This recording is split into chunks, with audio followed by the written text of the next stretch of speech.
Questions, please. Morning. David? Yeah, you talk about the club's interest in Malik Hooker and just how you assess where you are at safety early in camp, right? You know, going back to free agency, you know, when Malik had the injury, so this is a conversation that's gone on for quite some time. So I think the obvious is we're working through protocols and just because of the state we're in and so forth. So I mean, I don't have anything official, but yeah, there's definitely interest, and but I think he just gives us another excellent football player, and I think he's someone that brings competition, but you know, he's coming off of a major injury, and we just feel like he'd be a really good fit for us. How about the rest of the safety? Does it read anything into what you think of the rest of the safeties yet? No, not at all. I really like the safety group, and I think just the whole thing, all the way across the board back there, you're seeing it just in the first two practices, going more so back to the OTAs. I think we're doing a great job with the communication, tracking the football, making plays on the football, and that's definitely an area that we'd like to improve on. I felt down the stretch last year that was a strength of ours. You know, I think Donovan was a force for us. You know, particularly taking the football away, and you know, we want to play that way as a defensive perimeter. Will he be able to work in immediately, or will you have to kind of ramp up for him to get? No, there'll definitely be a ramp up in the process. I think it's, you know, part of what we're going through right now too, with the 5-day sequence that you have to go through to you know, to bring him into the protocol. Experience, is there a difference between a guy who has been unlucky with injuries a couple of times and is injury prone? Oh, I think so. Yeah, I think it's an excellent point. I think sometimes players go through that, and I think particularly when you're coming off of a major injury, you know, that first year back is such an important time. And I think going back to what we talked about the other day with the rehab process and you know, the ability to get guys to take the time and doing it the right way and getting their confidence. But yeah, I think sometimes you do have some bad luck. You get caught in a bad position, but then also I think there is you know, another type of injury prone that you've seen some guys that cannot stay healthy. I think that's you know, that's a natural part of this business. How difficult is it to get guys in because they have to go through the protocol? You have to figure out, are they vaccinated, are they not vaccinated, that kind of thing. I mean, it's part of today's NFL. I mean, difficult. But you know, it's the same for everybody. You know, it's not ideal. It's not ideal to have a player. You know, you have to wait for just to get a workout in. So I mean, it's just the state of the times. So I mean, it's you know, it's never been done before, but we're working through it. What's y'all's assessment of how healthy he looks, how far along he is in his rehab? Talk about Malik. Yeah. Well, I haven't seen him in person yet. You know, just because of the protocols. Yeah. Connor Williams, we've seen this offseason work some at center. How has he looked in this position and his comfort level and your comfort level where he is? I thought Connor had his best day yesterday with his center reps. You'll see him today in the 2-minute sequence. You definitely want to get him some more work there, but very, very pleased with the steps he's making, you know, with his center reps. Hope that in the event of a Biotish exit for whatever reason, that Connor will be able to slide from left guard to center and someone will step in for him at left guard? Definitely. I mean, anytime, in my history, our guards always trained as centers. So, as you know, you want to have 3 on game day. You can't have enough guys that can snap the ball. So, yeah, this definitely gives us more flexibility and you know, definitely has the, you know, competition and all those things part of it. Tyler's doing an excellent job. You know, we're still going through these ramp up practices, but once again, I think Connor definitely took a step yesterday. Looks more and more comfortable, and I'm excited to see him go today in the 2-minute. Where were the strides that you saw? You know, there's the obvious one where the ball went over Nucci's head, but obviously there's more to it than that. So where were those progress? Cadence. It's really the cadence, the time clock. You know, just the little things up front. I mean, he knows the. He knows the offense. He knows the run checks. He knows the protections. But it's just the ability to do it at full speed, the cadence variation that's important. So just, you know, anytime, like same thing for the center, same thing for the quarterback. You know, we do everything to Dak's cadence, rhythm, and timing. So it's the same thing with the center position. So that all has to be in tune, and that's something that frankly just takes reps. So he needs reps. I don't know if Cooper Mike was to talking practice about today. Tyler or Connor there, but I don't know if he was asking about Connor Williams or Tyler on that one. Connor Williams, yeah. Okay. Cooper to do anything today? No, Cooper Rush won't. Yeah, he will not take any team reps today. Mike, you guys obviously thought a lot of Kelvin Joseph. What's your assessment of him so far? Calvin Joseph, off to a good start. I mean, he's comfortable out there.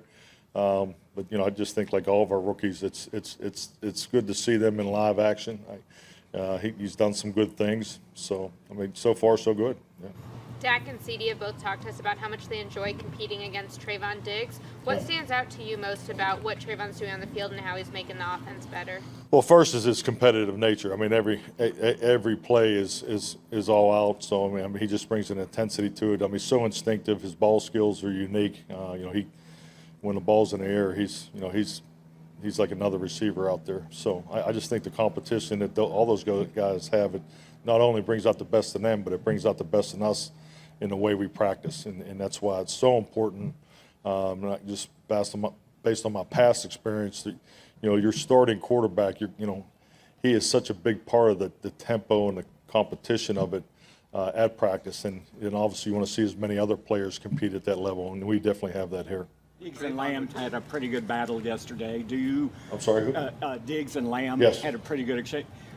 How can you talk about that? And also, is it important for certain battles like that in camp to kind of set the tone and get everyone going, or do you just look for everyone to do that and you don't point to those sort of things? No, definitely. I think you've answered it with your question. I mean, you can't have enough of it. I mean, that's exactly what you want. I mean, we're doing drills that definitely fit the tempo of what the players are wearing as far as the helmets and the shells. So, but the perimeter guys, they're able to get full speed work. And I mean, when I talk about time clocks, spacing, timing, this is exactly what we're referring to. I mean, you can only get this in training camp. You need this top level of competition. So I mean, we need it all the way across the board. When a guard slides to center like Connor, and then he slides back to guard, how much Let's stay right here, please. Okay, I'll get you next. Yeah. Jalen responded to the presence of Mike and what you guys want to do with him. I think he's done a great job. Just once again, not only with Micah, but just the other guys. I mean, Jalen's all football. I've enjoyed working with him since the day I got here. So we got a ton of competition at the linebacker position. Micah's obviously has stood out in the first two practices. Not only inside, but what he can do off the edge. So it's going to be the competition is real. I mean, we're looking at different packages because we definitely want to make sure we can utilize all those guys the best we can. when a guard slides to center like Connor Williams, then he slides back? How much does that help him understanding the alignment and the calls, even when he moves back to guard? Is that part of the process too? I mean, definitely, and frankly, they really kind of had a year off because you had no crowd noise. So going back to what I've stated earlier, I've always trained the centers and the guards the same because when you get in some of these stadiums, particularly the dome stadiums, the guards have to have the ability to make the calls, make the center calls. So Connor and the guards, they know the calls. They know it's really about the center mechanics, the snapping, and the being in tune with the cadence and getting the ball snapped on time so everybody can get off on time. So it's just those rhythm and timing plays that you have to get done this time of year because it's the only time it's real. I mean, the walkthroughs are great, but it's more about assignment alignment. But we try to work the cadence at full speed, as much as we possibly can because Connor and all the other guys need it because they're not getting as much reps as Tyler. What kind of traits does Jalen have that he can be a on the line linebacker, that Sam spot, or even DPR, that setting the edge? We saw a little bit of that yesterday in practice. Well, I mean, he has in his history, Jalen. I know when I arrived here, I was told about his ability to play the rush edge player. So just to have that ability to move around because I think it's like anything. I know from an offensive perspective when you're looking to take away a player, particularly a rusher, but when you have inside linebackers that can step to the edge and be a rush player, that's an advantage definitely for the defense because it creates tracking challenges for the offense. The offense maybe has to play a step slower because you have to change the declaration and things like that. So obviously, I think stating obvious, the more that you can do, that obviously the more it helps. mentioned the second-year jump that you've looked for and you've seen from some of your second-year players. How about Bradley and what have you seen from him? He seemed to have some quality rushes yesterday. Yeah, definitely. I mean, Bradley can rush. I mean, we know that. It's he's just gotta stay on top of the discipline, of it, particularly in the pre-snap. He had the the offsides there in the 2 minutes that potentially can be a big play for the offense. So, but Bradley's the same guy every day. I love his energy. His work ethic is outstanding. So they just got to clean up the details like most young players do. And this is our first real training camp to go through. So the time that we have to get together the way this is coordinated will definitely help Bradley. I mean, it was almost like he was a redshirt freshman now, in a sense, based on last year. I think so. Yeah, I mean, there's a lot. Plus, it's a new defensive scheme. We're doing things a little differently. So I mean, he does have some carryover from last year. But no, I think if you can rush, you got to find a place for the guy. But there's more to it than just that. So because we do have a number of players in that defensive front that have multiple position flexibility. So obviously that's great for us as coaches. It's challenging to sort it out and try to make sure that you're getting reps spread out about. So his ability to be disciplined, and also let's not forget he started on a punt team at the beginning of last year too. So his ability to contribute on special teams will definitely be a big factor. Where's Gallimore made his biggest strides? His biggest strides have been in the weight room and strength conditioning. I mean, he's in tremendous shape. I mean, I think like a lot of rookies, it's a threshold to get over exactly the level of conditioning to play in the league the first year. So, it's all the way through. His weight, his conditioning. He's had a tremendous offseason. So he looks great. Has complete understanding. Where this time last year he was just learning the defense and how he wanted to play, the different stances and things like that. But Neville's taken a huge jump in the offseason. Bigger? Is he bigger? I mean, he's always been big. I mean, he's stronger. He's a lot stronger. He's in great shape. Mike, we saw a couple plays from Randy in run support yesterday. Yeah. Is that an underrated part of his game? I know we talked about his pass rush ability. Well, as soon as we called the reverse, Kellen said it, and then I laughed too because I would never run a reverse back to Randy Gregory back in the old days. I mean, and we ran two his way, and we can't get outside of him. He's a great athlete, definitely in space, but he has a really good understanding. He has a knack for that. He's, that's something that he's done for very well his whole time in the league, and I think it was evident twice here in yesterday's practice.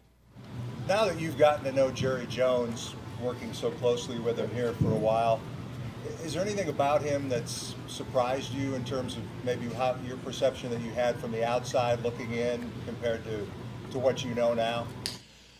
Well, I think from the outside, you definitely always have the respect for not only what he's done as a football man, but what he's done for the whole league. So, I mean, I was aware of that, but now having a complete understanding of exactly the impact he's made for the NFL, I mean, you just obviously can be so much more impressed. But the best thing about Jerry for me is just getting to know him personally. I mean, he just has great love for his family. I mean, his people skills and just the way the family's integrated into the business. I mean, it's something he wears on his sleeve. So that's what I've been so impressed with. Bahana, he offers tremendous size, but how do you keep that from being negative when it comes to his pad height, just being how tall that he is? Where is he in terms of just playing low? And is that something you were looking for him throughout camp, including when the pads come on? Well, definitely. I think that's better for. I mean, there's some guys that you have them on every team you have. There's guys that look different in helmets and shells that you go, but then when they put the pads on, it's a different deal. So obviously pad level and all that. That's something that I know I'll be watching it. You'll be watching it. The padded practices are different because the leverage points and the ability to play with leverage is definitely a whole different challenge in those types of practices, and frankly, that's real football. Like, how have you changed over the years as a head coach and how you approach a practice? Are you more of a walk around and checking everything out, whereas in Green Bay you were always with the offense? How do you go about it now? I mean, this job, just from my job responsibility, is definitely different than it was in Green Bay. I mean, I was running the offense, calling the offense. So, but you're always in charge, of everything that goes on. Frankly, this particular camp, just being here for the first time, there's still things we're working through, just how you want to practice. But at the end of the day, as a head coach, you want the practice done the right way. I mean, we've always had a high standard of how we practice, the speed of how we practice, the organization of it. This is, to me, is the competition of every head coach in the league. How you train your team, how you practice your team. There's a tremendous amount of time that goes into that. So, I mean, a lot of these practices and team meetings and content is done back in June. So I've always, tried to forecast for just pretty much whatever direction I think the team's going to go. Because, I've never, in my earlier days, I try to do as much as I possibly can to get ahead of it and kind of stay true to a script. But I think as you learn as a head coach, the script changes. The pulse of your team, especially not going through this yet with my team. There's some things that we'll adjust and tweak, and I think just to have the ability to be able to anticipate that and make those adjustments is definitely a benefit of having experience doing this before. But yeah, definitely, my job here is definitely a lot different than my prior job.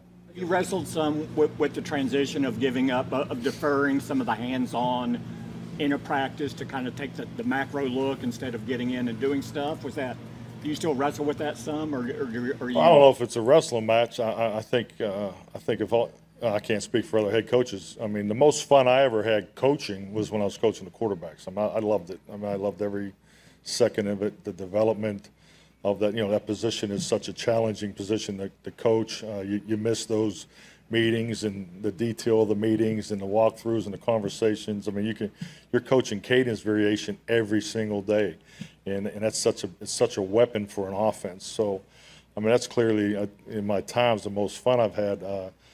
Coordinating is the most challenging and the most competitive, and yeah, definitely, and I miss that too. So I mean, it's part of growing up in this league, and but at the end of the day, when you're the head coach, you got to make sure everything's right, and you got to have your hands on everything. So it's definitely it's a group effort because when you are calling one side or the other, you're not able to be involved or be on top of more things, or at least be able to observe things in a live segment as opposed to conversations after the fact or watching the video. So, I mean, this structure of a head coach is different for me, but at the end of the day, I'm in charge of how everything goes.